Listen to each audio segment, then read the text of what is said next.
ब्राह्मण गांव में दो बेहतरीन दोस्त उम्र और आमना खूबसूरत सजी हुई मस्जिद के अंदर खड़े खुशी से मुस्कुरा रहे थे। ये रमजान की पहली रात थी और वो जश्न मनाने के लिए बेहद पुरजोश थे। उम्र, क्या तुम्हें मालूम है कि रमजान को खास क्या बनाता है? आमना ने पूछा। उमर ने कुछ देर सोचा। रोजा, नमाज और मजेदार अफ्तार, उसने जवाब दिया। आमना मुस्कुराई। हाँ, लेकिन साथ ही नेकी और मोहब्बत बांटना भी।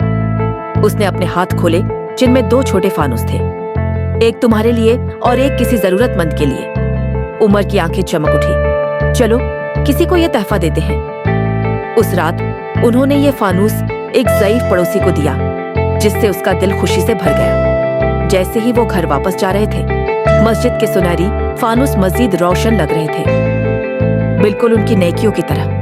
रमजान मुबारक। ये मुकद्दस महीना सबके लिए रोशनी, मोहब्बत और नेकी लाए।